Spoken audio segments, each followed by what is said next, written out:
Ian Thorpe is number one. A kickstart for Australia. Gold and a world record. Now it's Donovan Bailey trying to pick up runners. Donovan Bailey is putting on a third. He's got it! 9.84, a world record for Donovan Bailey and a gold medal! A perfect score. 10.0 for Nadia Comaneci. A perfect score. The first time I've never seen this. So in over 100 years, nobody's won as many medals at the Olympic Games in any sport than this great champion, Michael Phelps. Usain Bolt sprinting ahead, winning by daylight and setting a world record, 9.68. The wind is okay. How easy was that? Good afternoon, evening, and good night once again from Off the Podium Olympics podcast as we get into our 14th episode, continuing on our coverage of the 2016 Rio Olympic Games. Day 12 is over. Day 13 is about to make its appearance, but we're going to talk about Day 12 because we don't know the future. And if we did, I probably wouldn't be hosting a podcast. I would be rich. But anyway, my name is Ben. Excited to be back here. And it's just me and an Australian. No Canadians today. That Australian, of course, is Jared Lubeck. Jared, welcome back to Off the Podium. Good to be back. Love talking about the Olympics. It's fascinating that Colin always seems to make an appearance when gold is won, or a medal, I should say, at least, and then buggers off when they don't win anything. I mean, if that was the case, there'd be no episode at all today because neither of us won medals. No Australia, no Canadians. Did you feel like pulling a Colin and just be like, nothing to talk about, no medals? But you're committed, it seems. Yeah, I mean, you've just got to talk about it. There's always something to talk about. I mean, I'm just going to blame today on the fact that the sailing got cancelled. I mean, clearly we would have won medals, so we may as well talk about it anyway. Well, we're guaranteed a medal in the sailing, but again, yes, you're exactly right. Nothing, the wind, the weather. Bloody Rio, they make the water green and then they can't control the weather, I mean, if this was in Hobart, it would be controlled, but that's another story. But yeah, sadly, no medals for either Australia or Canada today, so we don't have a whole lot to talk about there, so we can pretty much get straight into the other results that weren't medal results, mainly for Australia. I've got like 2 here for Canada. Sorry, Colin, if you're listening to this, or all the Canadians wanting to know all about your results, but athletics, obviously that's the big one going still at the moment. Decentish day for the Aussies. We had Brett Robinson qualify for the 5,000 metre final. Good on you, Robbo. Sadly though, Patrick Tiernan and Sam McEntee, Paul Campbell did not make the final. In the 800 metres women's, Selma Kajan didn't qualify either for the final. Brooke Stratton, 7th in the women's long jump. And in the decathlon, your favourite event, Jared, Cedric Dubler is 12th. And Hamish Peacock and Josh Robinson missed out on the final of the javelin. Were you intrigued by the decathlon? Were you cheering on our man, Cedric? I was. I mean, I said it yesterday. It's the athletes who are kind of average in everything and weren't world class in an individual sport, but seem to just be just okay to kind of compete in the decathlon and have a little bit of a go at everything. Yeah. So yeah, it's an interesting sport. It's an interesting scoring system. And yeah, it was fun to watch having an Aussie there amongst the field. No repecharges in the decathlon, so when you get eliminated, then you've got to come back 800 times before finally being eliminated. Fortunately not, because it's bad enough in everything else, but could you imagine having to do 10 events all over again and again and again? Yes, I could imagine that would be quite tiring. The big news for us today, though, huge news. Basketball, the Boomers have broken the quarterfinal curse. They show Australian teams how they do it. They're through to their first semi-finals in the Olympics for 16 years in Sydney 2000. And, of course, in Sydney 2000 and in Atlanta, they both lost their semi-finals and went on to lose the bronze medal match to Lithuania, and we whooped Lithuania today. It's 90-64. We'll move on to the semi-finals to play Serbia, who we beat already in this tournament. They knocked out Croatia. The Boomers doing us proud, though, Jared. We talked about this. We said it was all up to them. But, we've already beaten Serbia, we can beat them again, and then we could be very much guaranteed not only our first ever medal, but guaranteed a shot at gold, taking on the Dream Team again. Yeah, it's exciting. Probably not the team, there are expectations for them to do well, but for a team that's never medaled before in the men's basketball, probably not the team that everybody was expecting to get themselves that far. So it's exciting. I mean, we had some great results earlier, already beating Serbia. I mean, that's going to be a big boost. Our close match against the USA earlier in the Olympics. I think there's a lot of expectations on this team, and I think they can really do well. And Dellavedova is still playing, so how would that sound? Dellavedova with a medal. Oh, even better. I mean, he's the only person who's going to be interviewed post-game. The more things he can do, the better. So I'm hoping that he's scoring from everywhere, that he's on the bench, that he's off the bench.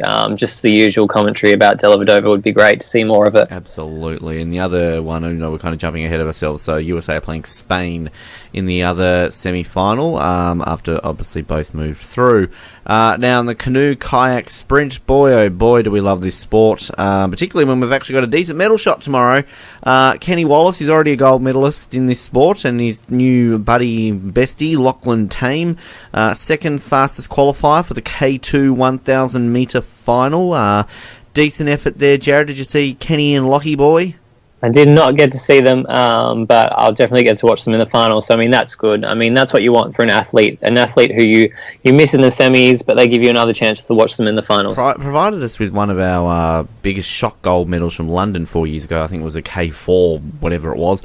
So, never count them out. We're kind of sitting back and really maybe not expecting to win any more medals at this point, at least gold. So, yes, never know. Also, in the other events, Jordan Wood and Daniel Bowker, 6 in their semi of the K2 200 metres. Why is that an event? Will be in the B final. Naomi Flood also in the B final of the K1 500 metres, and Ferenc Sezekasadi will be in the B final of the C1 200. So lots of B finals, come on, people. B. Diving, Brittany O'Brien and Melissa Wu, both into the semi-finals of the 10 metre platform. Good result there. The equestrian, you might need to get back on top of this, Jared, because we're doing okay. Edwina Tops Alexander and Matt Williams both qualified for the individual show jumping final on Friday. Are you maybe rethinking your boycott of the sport ahead of this final in a couple of days? It's a possibility just because we're running low on sport, so there is not a whole lot to watch at the tail end of the Olympics. And I do kind of miss Vicky's commentary, to be fair, so that might get me over the line. Don't we all?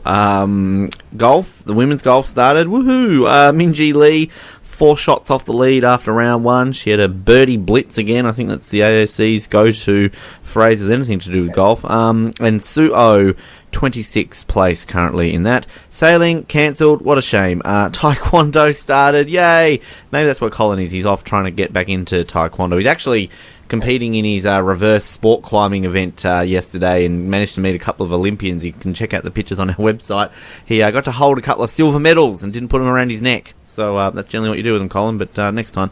So in the 58 kilogram division, our Aussie Safwan Khalil lost 4-0 in the repechage to Taehoon Kim of Korea. So they even have repechage in Taekwondo now. I didn't even know that. Yeah, I mean, it's frustrating to me that the sports that, we'd like a repechage in, we don't get them in. I mean, where's the repechage in the women's basketball? The BMX, I think it's straight to semis and then a final, one race in each. I mean, where's the repechage there? Any sport that we're good at, there doesn't seem to be repechages in. So, it's a little bit frustrating. Very much so. Water polo, well, we're not in it with a medal, but this is, again, one of these stupid sports where they've got to play off for positions. I think when the Opals lost, they were just like, the Opals are 5th, because they had the best, pre-finals record, so they will finish 5th. But water polo, no, you've got to play off for 5th. The Stingers beat Brazil 11-4 and will now play either China or Spain to finish 5th. I honestly, if I was in one of these team sports and you get eliminated in the quarters, you're emotional, you're distraught, you're upset. You want to kind of just relax. Your Olympics should be over. You can go and watch a Usain Bolt or something like that. But no, you've got to regroup and come out and battle and put your wits on end to finish 5th. Do you really give a shit about that? I don't think. I personally wouldn't. I think it's kind of a waste of time. Obviously, they've got to get a little bit more use out of the green pool. The water polo players are probably having their eyes stung. They probably don't really want to play anymore. I think surely once you lose in the knockout rounds, that should be it, unless there is a repechage to get back in. But I mean, this is just counting to placings. What's the point? Just toss a coin. Save some time. Can you imagine if they did this in like the Australian Open? Like, 128 people, 64 move through. So then those 64 losers have to keep playing. No, hang on a minute. You got to decide who finishes 116th. You just wouldn't care. You mentioned the BMX. That obviously got underway today. It's exciting sport, BMX. Definitely appealing to the kiddies, but I like watching it. So in the men's, there was a rankings round, basically. So they all came out, tried to post the fastest time to see what they would be. And I think you've got quarterfinals in the men's, but the women's only have the semi-finals. So women get to skip around. So Sam Willoughby, second in the men's. Anthony Dean, 20th. And for some reason, I've just written the word Turner here in 12th. So somebody with the name Turner. Let's call him Bill. Bill Turner, 12th. And in the women's, Carolyn Buchanan, 2nd, and Lauren Reynolds, 10th. So looking good for a couple of silver medals there, perhaps, in the BMX in a couple of days when the medals are decided. That's basically Australia's results. Canada, again, I've only written here, they lost the volleyball quarterfinals. And Andrea de Grasse, well, this was this was a very interesting little event. I don't know if you saw this one, Jared, but of course, they had the semi-finals of the 200 metres. De Grasse was in Bolt's semi. Bolt obviously does what he does best and, gets a big enough lead that he just kind of turns it off and, waltzes across the line. But De Grasse was basically like, no, I'm going to try and beat you. So he picked up the speed. Bolt's kind of looked over at him and going, what the hell are you doing, mate? And still beat him by very, very little. Apparently it was the fastest ever semi-final time Bolt's ever run. He kind of had a bit of a chuckle and a chat with him as he crossed the line, pointed his finger and was like, you naughty boy. And then in all the post-race interviews, Bolt's kind of like, well, he shouldn't have done that. He didn't need to do that in the semi-finals. And De Grasse was just like, well, I wanted to try and beat him. I mean, did you see it, Jared? What did you think of it? I did see it. I thought this was a fun moment. Just kind of two athletes having a laugh. I think, obviously there's a little bit of a psychological advantage if you can beat Bolt in the semi-final. But really, he's not used to it, but he had plenty of time. He did his usual look around, and like you said, he just sped up a little bit when he needed to. Plenty left in the tank. Obviously, he was probably a little bit annoyed he had to go a little bit harder at the end and not conserve that energy for the final. But it was just funny, and it was just good to see the camaraderie between the two. Well, big news out of that one is that Justin Gatlin didn't make the final, and neither did Johan Blake. So two big names not there, and I reckon Colin's probably quite excited about De Grasse because the 19.8 that he ran was the Canadian national record, and he might be in the box seat for a silver medal. So we know who's going to win the gold, but box seat for a silver, that's pretty decent there for him. But if we take a look outside the other results, still in sprinting and running, Elaine Thompson from Jamaica became the first ever Jamaican woman to win the 100 and 200 metres in the same Olympics. She beat out Daphne Schippers, who was a big favourite coming into that event, the Dutch woman, the reigning world champion. And Tori Bowie, I always think that's Bowie. I always think she's like related to David Bowie, but no, never mind. That was the women's 200 metres. That was exciting. Also in the athletics, the US took a clean sweep in Sally's event, the women's 100 metre hurdle. See, you said this yesterday, didn't you, Jared? Without Sally, they come in here and they do it and the Americans dominate. Brianna Rowlands took the gold medal for that one. Took Sally's gold, let's be honest. Yeah, exactly. Like I said yesterday, a hollow victory for her. Probably not much celebration going on. And really, she could just post that gold medal in the mail to Sally when she gets a chance. I'm surprised we didn't get Channel 7's blanket coverage of Sally watching it back home in the Gold Coast. Like, what's your reactions, Sally Pearson? Oh, I'm very disappointed. Okay, thanks, Sally, for your expert advice. Similar to when they had to interview Jared Hayne after watching Fiji win the gold medal. They're disappointed they weren't there. What are they going to be like? Oh, I'm actually really happy that she won the gold. I didn't want it. She's going to post it to me anyway. That's what Jared said on Off the Podium. So, yeah, anyway. What else happened? We'll go over some of the athletic ones after. The men's football, Brazil are through to the gold medal match. This is kind of what they expected. 6-0 thrashing of Honduras. Neymar got a couple of goals there, one of their overage players. They're going to play the Germans, my team. They beat Nigeria 2-0. Now, the interesting fact, these two countries are pretty much the greatest countries in the world when it comes to the World Cup. They've won the most World Cups between them. dominated the World Cup for now getting on to close to 100 years, but neither of these sides have won an Olympic gold medal. I believe Germany won it as East Germany, but for the most part they classify West Germany results in the soccer for them at least. And Brazil, yes, obviously 5 World Cups they've won. They've been the best football side in the world in the history of football. Never won a gold medal either. So you kind of got these two great nations in world football that have never won the Olympic gold medal, Jared. Whose team are you on here? Team Brazil or Team Germany? I'd have to say Team Germany. It's a little bit slack, but I just think it's kind of funny if Brazil doesn't win this, and they've put so much heart into it and they want to win so badly, and that's really cruel of me. But I don't know, there's just something I think more exciting to the story of Brazil failing at home and that gold medal and the soccer still eluding them. Well, 2 years ago when the World Cup was in Brazil, we of course remember Brazil played Germany in the semi-final and the Germans won that a lazy 7-1. So history might repeat itself. Who knows? I think the real big story of the day, I don't know how much this kind of seeped through other channels and that, but I found it very interesting. In the wrestling, Kaori Icho of Japan became the first woman in the history of the Olympics to win 4 individual gold medals in 4 consecutive Olympics. She won the women's freestyle 58 kilogram, one of my favourite categories in the wrestling, Jared. It was the first time she must have lost a bit of weight in between now and London, because her 3 previous gold medals in Athens, Beijing and London came in the 63 kilogram division. But she's obviously lost at least 5 kilos because now she's in the 58 kilo division. But, I mean, this is pretty amazing. 4 individual gold medals in a row. She's still not that old either. She's only 32. So, look, I can see her coming back for her home games in Tokyo. Why not? And apparently, she lost earlier this year in the Golden Grand Prix. I didn't know there was such a thing in wrestling, which was her first loss in about 12 years at all in the sport in general, not just like the Olympics. So, clearly, she's the Michael Phelps of women's wrestling, but, I mean, pretty big. 4 individual gold in a row. Yeah, that's impressive. I think, she probably lost on purpose at the Grand Prix to just catch her opponents a little bit off guard at the Olympics, to make them underestimate her. So, obviously, she's strategic too. I mean, that's really impressive to have 4 individual golds. I reckon she'd be stupid not to go to Tokyo. Why retire? Like, your home Olympics. Like, as if you wouldn't go on a little bit longer there.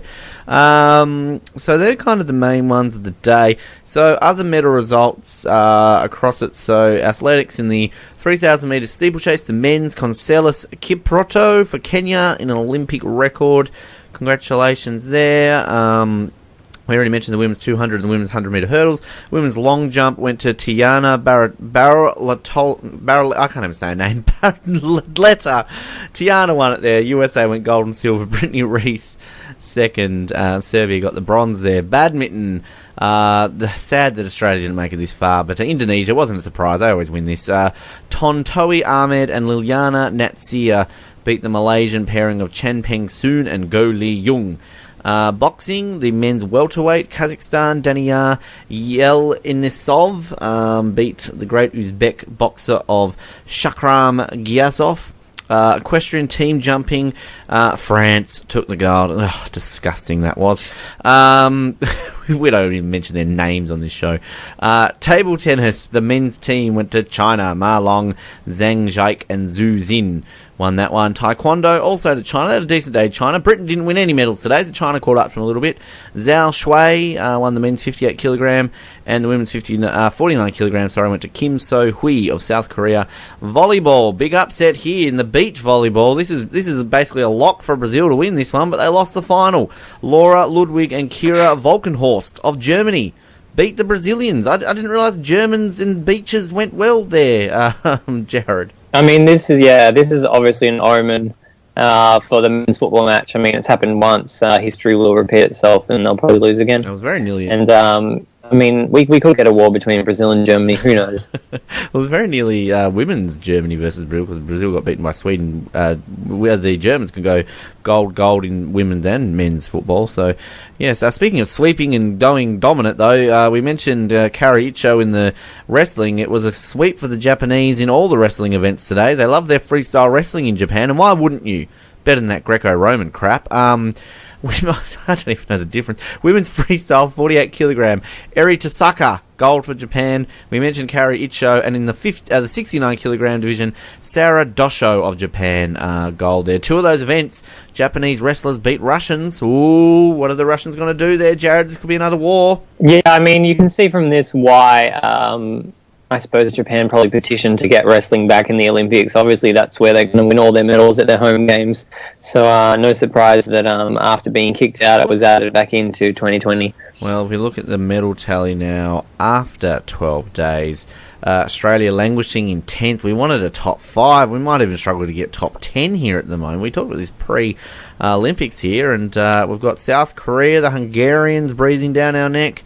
We've got 7 gold, 8 silver, 9 bronze, 24 in total. So the top 5, the US, I think we're just going to call this right now, aren't we, Jared? They've won it. They've won the Olympics, the USA. Yeah, I mean, no surprises there. I mean, you could have put money on this beforehand, bet your house on it.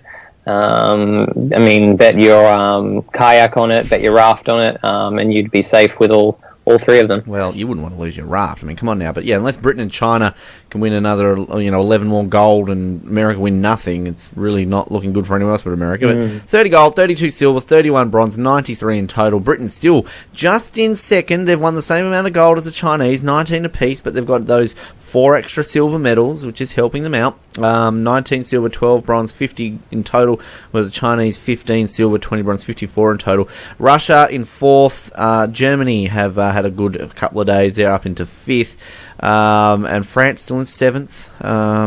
Come on, Australia. We've got to get at least 2 more gold to go ahead of the French. New Zealand didn't win a medal, thankfully, today.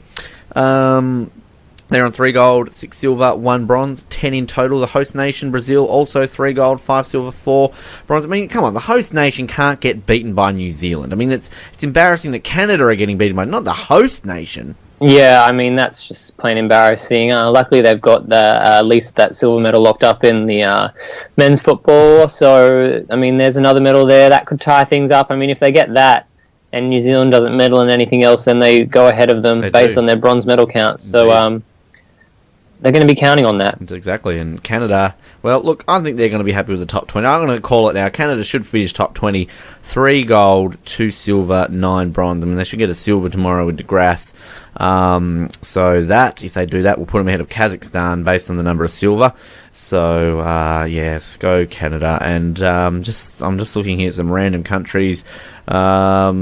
Not really anything interesting going on down the bottom. I see here the United Arab Emirates are on the bottom of the table with 1 bronze, based purely, I think, on the fact that they start with the letter U. And they've got a whole bunch of other nations with bronze, including India. India are not having a very good game, so they usually won more medals than that. I sound like Andrew Gaze, don't I? Oh, I'm a bit surprised about that. So anyway, that's the medal tally. News, not really a whole lot of news. I don't know if you caught much of the fact that police are questioning Ryan Lochte now. They're kind of putting doubts over the fact if he was held up by gunpoint. I think maybe they listened to Off the Podium and realised how much of an idiot the guy is. Yeah, I mean, it's a possibility. I did hear that and got a good laugh out of it.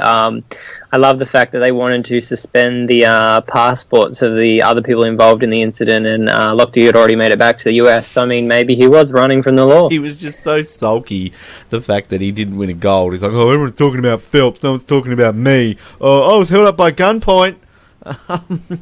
But as we discovered the other day, it takes 4 to 6 weeks for anything to get through with Ryan Lochte, so... yeah, not sure how that's going on. What did you watch, Jared? We always kind of go over a little bit about what you watched, but is there anything else that you watched today that we haven't talked about? Not really. I did get to watch the gymnastics gala, or the exhibition gymnastics. Right. Which I kind of questioned why this was happening. It's a bit like the 5th to 100th playoff, pointless in a way. They did have some. There were some interesting events that could potentially be added at later games. There was a whole tumbling routine where you just kind of run down a runway and tumble from one side to the other. That'd be a tough one to score. And they had, for the floor routines, they had triples, and then the trampoline, they had synchronized trampolining. Oh. Which they weren't. The problem was they weren't on the same trampoline. They were on 2 separate trampolines. There was no possibility of a collision or anything interesting. So there's obviously a few more tweaks to be made there if that wants to get the green light for Flin Flan. Well, I definitely feel that if that's the case, I mean, synchronised swimming clearly should be in separate swimming pools. Just, a swimmer in each pool, put them all around each other. That could work if that's how they're doing. But, this is similar. They only, I think, implemented this maybe in London, I want to say, because, I mean, this is like what they do in the figure skating, obviously, at the end of the figure skating, the Winter Olympics. They get all, like, the medalists and the stars together, just basically show off, look how good we are, we're awesome, a bit of a show for the crowd. I mean, entertainment, fantastic. If you're going to do this in all the sports, get the dressage people out there. Like, look how good that this horse was at lifting its knee up. Ooh, let's put on an exhibition of all this, like the sailing exhibition. Could you imagine that? The judo, combine that them would all. be impressive. Combine all the sports. I would love to see the pairs in the equestrian. I don't know why that's not a thing. Two people on the same horse. I think that could be a winner. Synchronized dressage. There's a sport idea that could work. I didn't see any of it. The only bit I saw was that Channel 7 posted something on their Facebook. It said squad goals, trying to be all hip. And it looked like a bunch of Chinese gymnasts doing something on the floor. So Channel 7, like Jared showed us in our group, that hair one that you were talking about yesterday. I mean, I don't know what they're trying to... We're jumping ahead of ourselves. This isn't the Channel 7 segment. I watched the athletics, a lot of that, the basketball, the Boomers, watched a bit of the football, watched Brazil against Honduras, the wrestling again, as always, still trying to work out what the hell's going on. Well, if you got tickets right now to Flin Flon and you could only choose between wrestling and judo, what are you going to go watch? Judo. Judo. I mean, that's a no-brainer. I mean, I don't get the scoring for it, but I doubt I get the scoring for wrestling either, and I just want to see an Uchimata. Yep. You could be there, you could be home in 4 minutes. All the events are gone in 5 seconds each. Done, gold. All right, you can go home now. So, I mean, I guess it's... Although, if Flin Flan is using the throw-in mascot for the challenge system, I mean, that throws a spanner in the works, because that's just so good, and I can't get over it. So maybe it would be wrestling just to see that. I reckon that's the case. I mean, what if the crowd gets rowdy in a wrestling match and starts throwing in the mascot? Do they get confused? Who threw that? Was that the coach, or was that aisle B1?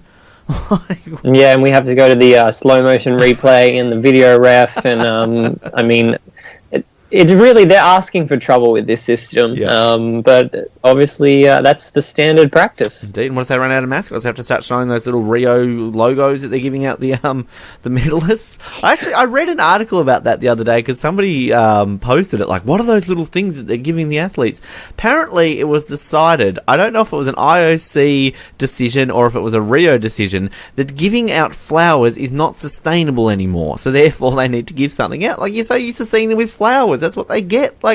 Is this the case now that we're running out of flowers in the world? You can't give them to Olympians? I mean, you think they could just plant some more or cultivate some more? Just make some... I mean, fold some origami flowers. It's not that hard. So do that in Tokyo. The positive here is... for the people with hay fever, I mean, those athletes have got to be cheering that the flowers are gone.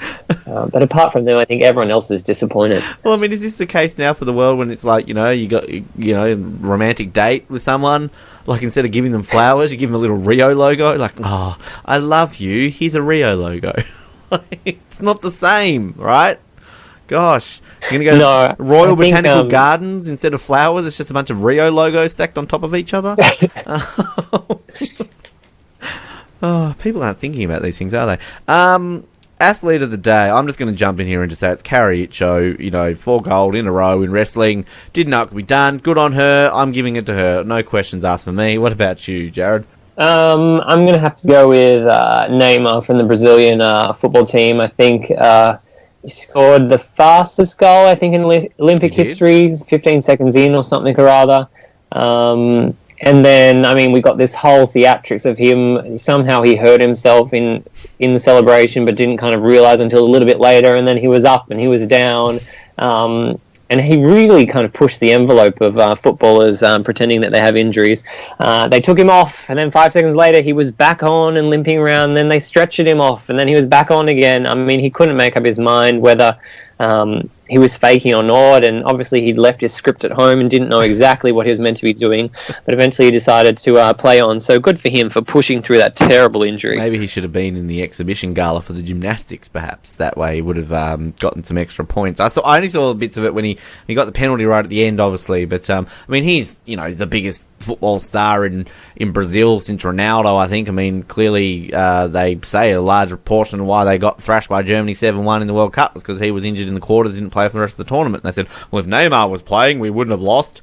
But yeah, I mean, clearly one of the stars of the Olympics, and they just love him. And actually, it was the first time I had seen a stadium full at these Olympics, was watching that semi-final. So clearly the Brazilians still only care about their football. So and I believe that French, the pole vaulter was there and going, oh, what is this, football? Why are you booing? Oh, wait, we're at the football. So, did you see the news came out about that they've got, like, the shot of him on the podium crying, and they're saying, like, oh, we feel sorry for this French pole vaulter because he's crying because he got booed. I say, suck it up, mate. Like, you know, you should have jumped higher. Yeah, I mean, it's professional sports. It's not a Saturday event or training practice. So it's just looking for excuses is what it is, and that doesn't really fly with me. Yeah, exactly. And again, he's French. As you said the other day, he's used to being booed. Well, after that, I don't really have a new one today. I mean, I've got a pretty decent list to choose from. Still no reply from Brit, sorry to say. Checked the Snap story again, though, today. She was at the gymnastics. She was at the exhibition gala, Jared. So, look, you know, that would have been a good date. Come on, Brit, let's go watch some people, you know, achieve squad goals, according to Channel 7. So, sadly, didn't quite make it to Rio in time last night for that, but I hope you had a good time there, Brit. Channel 7, this is a really quick episode today. There's like nothing going on for Australia or Canada. I don't have a whole lot for Channel 7. I don't know if you got any. The one that I like, though, is, I mean, we talked a little bit earlier on about constant promotion, you know, after the Olympics, Zumbo's Just Dessert, and the big music quiz. I don't know if you've seen much of the advertising for the Durrells, Jared, but I love it when they actually get, like, the commentators to advertise it. I think Channel 9 started doing this years ago on the cricket, you know, in the middle of a ball. It's like Richie Benaud would be talking about the upcoming season of 60 Minutes or something along those lines. But I love how they've got this one with Bruce McAvaney, and he's like, if there was a gold medal for dysfunctional families, it would easily go to the Durrells this Wednesday after the Olympics on Channel 7. Can you imagine Bruce McAvaney before he's gotten on the plane to Rio? Okay, Bruce, just a couple of promotions for you. Can you talk up how good you are at the Olympics? Talk up our medal hopes. Oh, can you just read this script about the Durrells? What is he? Do you think Bruce is a bit of a diva in that moment? Do you think he has to call his manager and says, this isn't in my contract? Yeah, I think that's the one that they get the intern to kind of sort out what he's going to say. I mean, they do the same thing in the tennis when everything's after the tennis, and They all talk about the shows and, oh, yes, I'm really looking forward to watching this, and, oh, that's great, I can't believe we're in the 5th season of this, blah, blah, blah. And you can tell that they have absolutely no idea what they're talking about, never watched the show, never plan to, because they're sane people. It's just, I don't know, just let the show talk for itself and cut down the ads. I mean, it just gets to the point where you're like, I feel like I've already watched the show, it hasn't been on yet, and I'm not going to bother when it gets round to it. That is so true, and Channel 7 are the kings of over-advertising their shows. Like, you know, I mean, they always win the ratings every year. I think it's basically because they count the fact that people watch the ads. I don't think people actually watch it. As you said, you feel like you've already seen the show before it comes on TV because you're so sick of it. But I mean, what would you imagine Bruce McAvaney watches? Like, what does he sit home on a Monday night with? You know, I mean, is he a My Kitchen Rules fan, a MasterChef? Does he prefer something a bit edgy? Does he watch, like, Insight on SBS, Q&A on ABC? I mean, I don't know what Bruce would watch. I get the feeling he probably doesn't stray too far away from Channel 7. It's probably in his contract that he can only watch that channel. I think he could be a fan of The Chase. I think he might be a kind of quiz show type of guy because I feel like he'd know a lot of the answers to the questions. And then, yeah, I could see him also watching My Kitchen Rules, like you said. I think Bruce, he could be a bit of a chef. We don't know a whole lot about his home life, but hopefully there'll be some documentary that they put on about him during the middle of a sporting event at the Olympics where we're about to win a medal and they cut away to a documentary. Now, if I just put a bit of paprika in this, it's really a good spice, this one, isn't it? Just pops it in.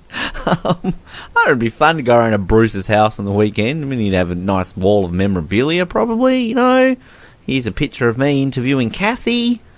Here's a picture of me and Kathy going to the shops. Just like his bookshelf is probably just filled with like random, stats book, all this sort of stuff. I was actually I found a bunch of my Olympics. Colin and I talked about at the beginning how we like to record the Olympics. And I found a bunch of my tapes from the Salt Lake 2002 ones, and I was putting them onto my computer, watching a bit of the highlights. Could not remember the fact that Bruce McAvaney was commentating alpine skiing. So, if you ever want to wonder what Bruce's knowledge, and actually he's pretty decent. He knew a lot about, the Croatian skiers and all these sort of people. So, didn't know if you knew Bruce was too good at the skiing there, Jared. I did not know, but Bruce is he's the guy who does his homework. Obviously not on the Durrells. He got someone else to do that for him. But when it comes to sport, he does his homework. He puts the hard yards in. He commentates the tennis well. He commentates. I don't think I've ever seen him commentate anything badly. Maybe the opening ceremony was kind of the exception there. But apart from that, he does put in a lot of hours into finding out about sports, and he probably even knows what an Uchimata is and how the scores work in wrestling and judo. So that's commitment. Yes, 2020, Bruce McAvaney to commentate every sport. That's good. You save money too there, Channel 7. Like, you wouldn't have to send as many people over. Just put Bruce in a studio somewhere in Sydney. Don't fly anyone over and just get him to commentate everything. He would do it perfectly. News.com.au, I don't really have a whole lot. The only thing I noticed on there, they had a headline saying, Ella, you need a bigger bra. I think it was in relation to a 200-metre runner from yesterday who missed out by like 0.1 of a second, and some athlete tweeted out the fact that if she was wearing a bigger bra, she would have made it. And that apparently was worthy of a news story. So, okay. Good to know. Other than that, do you have anything from Channel 7 that you noticed at all?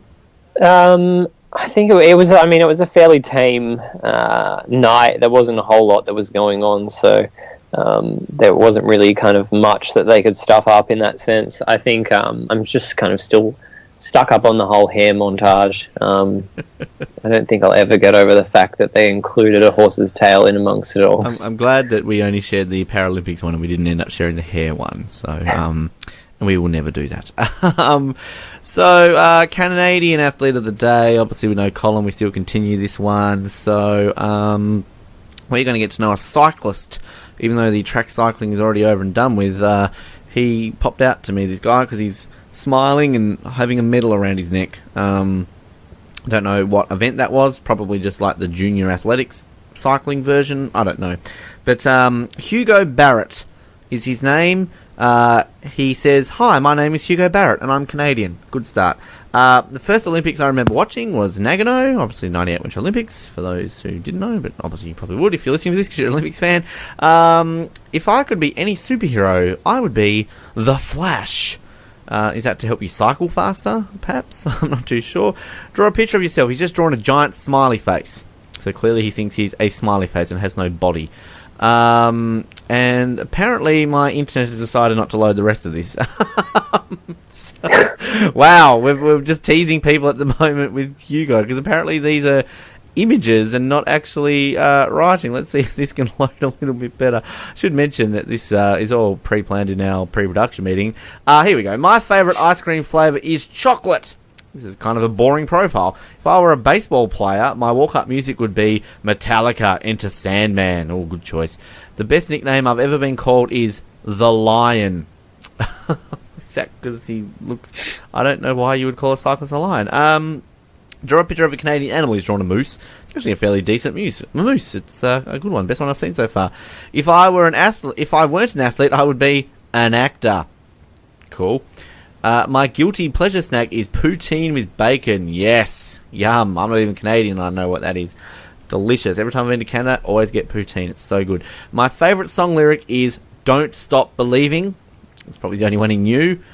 This guy's really boring. Is this? I mean, we talked about that one the other day. We said the Ryan Lochte of Canada. I think this is the Ryan Lochte of Canada. What would the coolest Olympic medal look like? He's drawn a sun with a smiley face on it, with a ribbon that looks like it's on fire. So, okay. Kind of the opposite of cool, hey? Yeah. Yeah.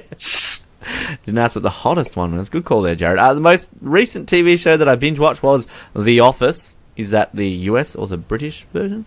My favourite place in the world to compete is Toronto at the Mattamy Velodrome. My favourite video game is NHL. Which one? There's a lot. Just the entire league is a video game. And I can't live without training, ... a lot. He's clearly the most boring one out of all these. I'm sad he didn't even tell a joke. Because, I mean, imagine what that would have been like. Yeah. No joke, no cursive writing. I mean, they missed out the two best segments. Yep. You suck, Hugo Barrett. We don't want to see you anymore.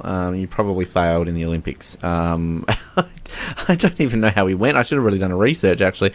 Although I do have this page open, so if I can see here anything with Hugo, he was second in the fourth repechage. No, he was fourth in the first round and the second in the repechage and did not advance. Well, that's why, Hugo, because you're boring. Sorry, Hugo, if you're listening.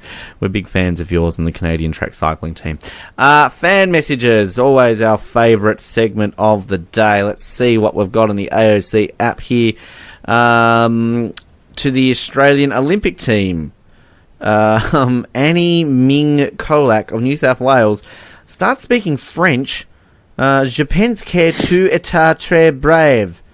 You have inspired me to keep trying and never give up. Please write back. Yours sincerely, Annie Ming. So do you want the entire Olympic team to write back to you, Annie? Is that basically what you're saying? And you expect them to reply to you when you start speaking French? Anyway, Jack in South Australia to Paddy Mills. Hi, my best friend is your cousin Harry Mills. Yay! Oh, I wish Harry Mills was in the Olympics too. Oh, God. He could have gone with Pat in the sailing, would have been good. He could have. Phyllis T of Queensland to Kevin Chavez.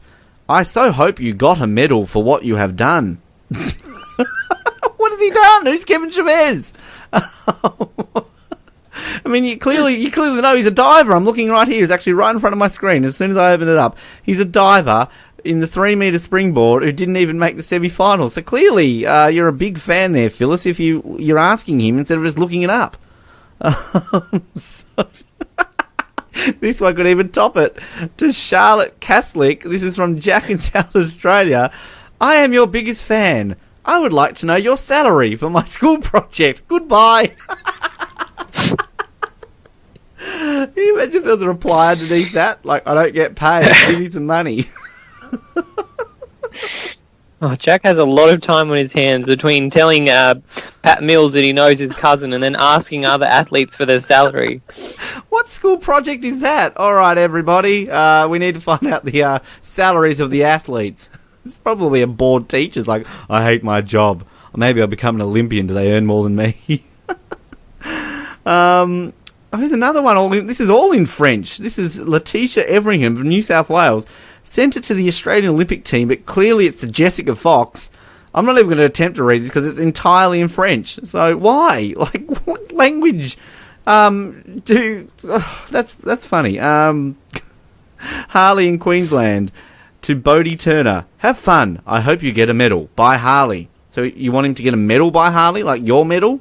Is that what you want? Oh, here's one for Jared. Ben Gray to Matthew Dellavedova. To M. Dellavedova. My name is Ben Gray. I have looked up to you for years and hopefully would reach your level in basketball. I only started basketball when I saw you playing with Team Oz. I'll rephrase that. With Tem Oz. In my opinion, you are my favourite basketballer. It's good in your opinion. Congrats for making it to the Olympics. When did you start shooting 3-pointers in a game? Well, like, when he first started playing basketball? I mean, I hate to break dreams here, but with the last name Gray, you're probably not going to live up to Dellavedova. I mean, the commentators are not going to be saying Gray on the bench, Gray shoots. I mean, they're not. Even if you score, you're the top point scorer. They're probably not going to interview you or be interested. You might not get a mention. So change your last name, and you'll be with a better chance of making the team. To like Graya Devova or something like that. What is it with all the French ones here to Jessica Fox? Like, I know her mum's French, but goodness, there's another one here. This one's from Anthony and Mackenzie in Victoria to Paul Adams. Hi, Paul Adams. We are a big fan of you. I want to know how many medals you have, and good luck to you. I hope you win the Olympics. The entire Olympics. He's American now. You're obviously a big fan if you want to know how many medals. You don't know. Clearly, Shelby from Victoria is a big fan. To Emma McKeon, who's obviously already done and dusted in the swimming. Good luck at your next event. I hope you get another medal for Australia. Yep. Tokyo, perhaps? Oh, Doing the triathlon leg, the swimming leg of the triathlon. obviously the big news, Jared. I don't know if you saw. Both the Campbells have come out and said they're going to be continuing on to Tokyo. So, good to see that we've got a guaranteed 5th and 7th place in 4 years' time at the Olympics. So, thanks to the Campbells there. Yeah, these are kind of boring now. Once again to the Australian Olympic team, but it's obviously to somebody else.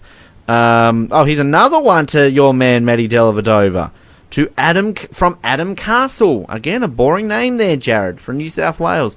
I have been admiring you for years now for both teams you play for. You and many other basketballers have been my role model and have inspired me to play basketball. My family's American, so we enjoy watching the basketball. You want to say basketball any more times? Congrats on getting through to the semis. I'll be watching and rooting for you. How did you feel up against your teammates? He's feeling up his teammates now, Adam? Like, what do you know about this? Wow. Okay. Suzanne in New South Wales to Danielle Prince. I like your gymnastics shout. I don't even know what that means. That must have been one of the exhibition events, I would say. Yeah, okay.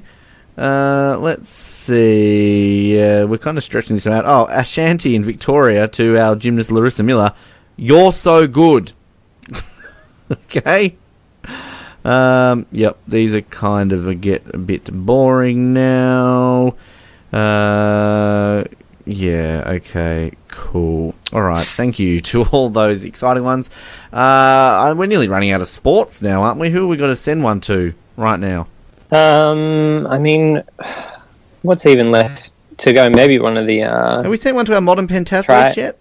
No, I don't think so. We should do that. We've got Chloe Esposito and Max Esposito. I wonder if they're cousins. It starts tomorrow. We get excited. Do we like Chloe or Max better? Let's go with Chloe. Why not? There's a lovely photo of her riding a horse. That's nice. She made history in 2007 by being the youngest Australian female modern pentathlete to compete at the Olympic qualifier. But she missed out on Beijing, sadly, Jared. Her nickname is Coco.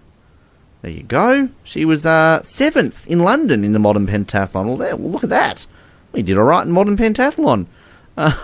So, yes, all right.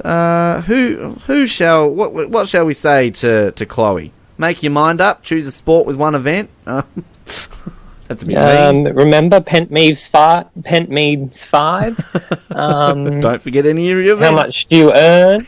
How many medals have you got? I am a huge fan. You are on all my walls. You are the greatest thing ever. How much do you earn? What is your bank details? Alright,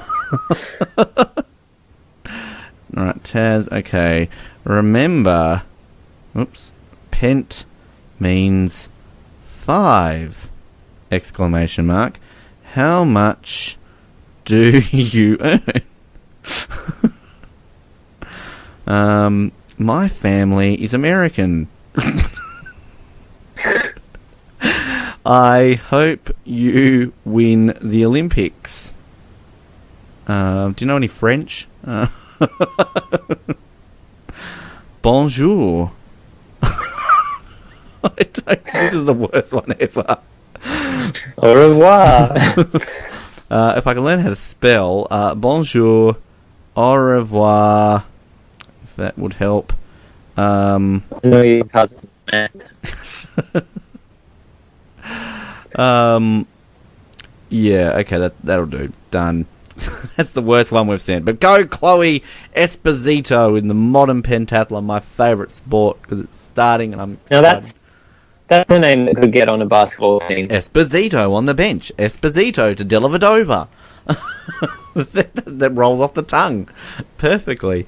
Alright, we're on to day 13. This is clearly going to be our shortest episode ever. We just stretched that out a little bit longer.